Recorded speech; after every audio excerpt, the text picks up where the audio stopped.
Long before Eiichiro Oda created one of the most famous mangas and animes of all time, One Piece, he did a one-shot called Monsters. And this is a really fascinating one-shot manga that recently got picked up and was turned into a one-shot anime on Netflix. In this one-shot manga, you'd find a small town with a interesting swordman named Cyrano, who seemingly is a hero of the people. He rescued a young girl named Flare, and did great things. He helped people as best as he could. He was celebrated by the masses. At the same time, you meet a samurai named Ryuma, who is just kind of wandering around.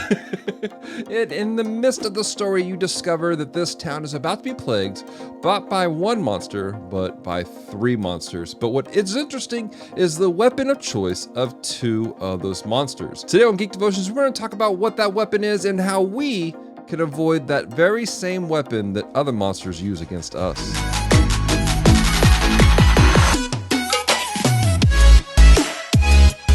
Hello, Devoted Geeks, and welcome to Geek Devotions, a show from Devoted Geeks, who are devoted to letting you know you're loved. I'm Dallas. I'm so glad you've hit the play button today. If you're new to our show, we take geek pop culture items like movies, video games, comic books, and use them to let people know that they're loved. So if you don't watch past this moment, know this: we love you, we care about you. There is a plan and a purpose for your life. Don't give up. So the other day I was scrolling through Netflix, and I discovered a new anime that I knew nothing about, and I checked it out and was heartbroken to discover that it was a one-shot anime, but I was very intrigued when I discovered that this was an adaptation of a one-shot manga that retroactively is now connected to the One Piece universe. As I said in my intro, there were 3 monsters in this town, and what is interesting to me is the weapon of choice that 2 of these monsters use. See, when I say monsters, I don't mean just the big dragon that shows up in it, but there are 2 particular individuals who are the true villains, the true monsters of the story.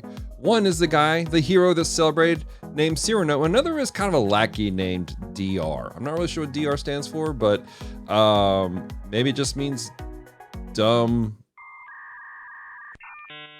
rodent? I don't know what to call this guy. But their weapon of choice against the people was not their swords. It wasn't even the use of the dragon, which that was kind of a big deal. But their weapon of choice was the manipulation of their emotions. See, emotions are a big deal.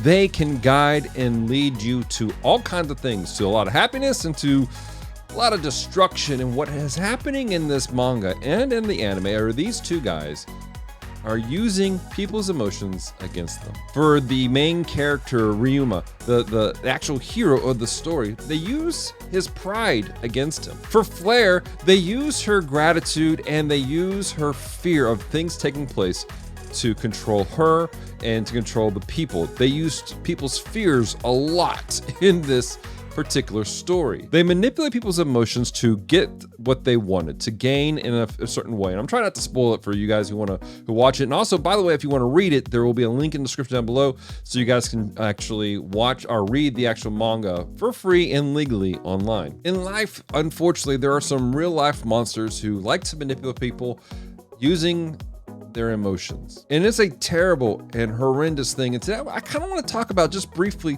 how we can avoid some of that in our own personal lives. Now, I want to make sure this is understood. We're not victim shaming people. There are some people who are legitimate victims of people manipulating their emotions and putting them in bad places. But I want to give you guys kind of something to help you kind of head off the path in case you find yourself in a situation where somebody's trying to manipulate you. And when I say what this particular tool is, this one central thing, it's going to come off as kind of hard. It's going to come off as kind of cold-hearted. But I need you to understand that it's not. Let me give me the opportunity to explain what I'm saying.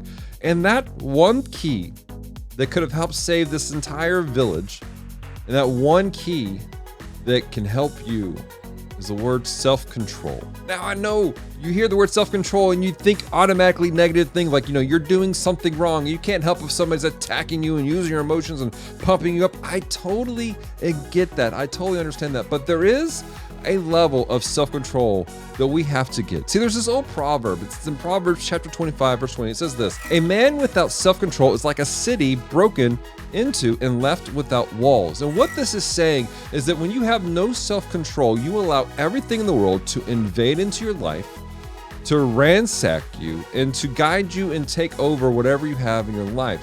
There is a level of self-control we have to have in our day-to-day life. Now, with the case of Ryuma, his issue was pride. He needed to learn to self-control his pride and his anger. You hit a scabbard and your automatic just goes off. Now, yes, I get it. I understand there is a legitimate culture in samurai culture where you don't just smack somebody's scabbard. I totally get that. But this pride, and they actually said this in the manga, they used his emotions. They just knew how to just tick him off a little bit. But then what about these people dealing with fear, dealing with all these things? How do you deal with when somebody's manipulating you using fear tactics? This is again where self-control comes in. Instead of getting wrapped up in the fear, which is so natural and so easy to do, we need to learn to pause and take a moment. And this is the same thing with the issue with pride.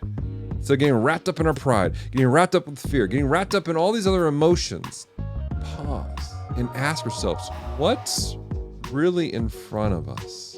What's really taking place? Are my emotions getting just riled up? Or is there really a situation taking place here? Now, it sounds so easy to say that like that, right? It just sounds so simple.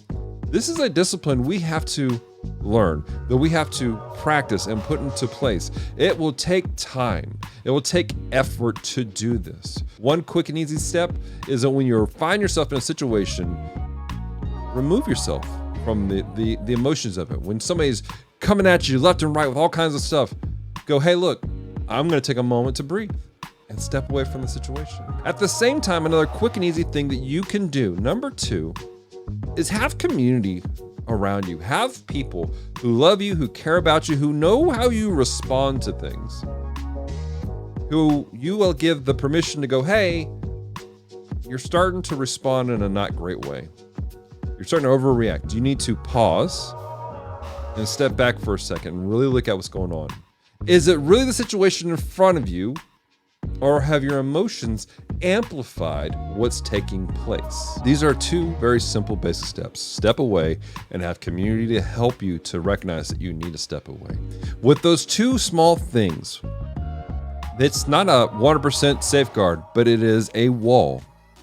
It is a barrier to keep you from getting manipulated, to keep you from getting hurt by people who want to take your emotions and run with them. Question of the week for you guys. As I said, this manga Monsters was done before One Piece actually came out, and retroactively they connected them in kind of an interesting way. You have to check it out if you want to see how. But my question for you guys is this: what have you guys seen this happen before? I'm not sure I've seen this where there has been something that was made previously and retroactively pulled into as a prequel type of aspect. It was really fascinating to me. Leave a comment down below and let me know. I'm sure my friends up beneath Tangles know all about this kind of stuff. Help me out, gang. Give me some other, because this is an interesting tool that I'm intrigued about. I may explore with other projects later.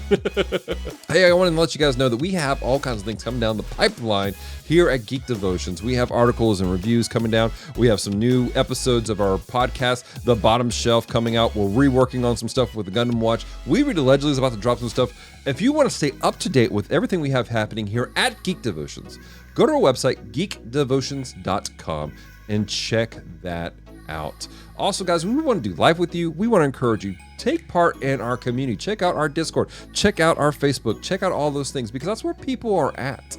And I want to say this also. One last big thing. I want to give a very special thank you to all of our devoted Patreon geeks who help to make things happen. Thanks to our devoted Patreon geeks, we're able to get the content that we need. We're able to have lights, cameras, the computer. We're able to take trips to do ministry events with other people and to do other aspects. We're able to get the utensils we need to create these devotions.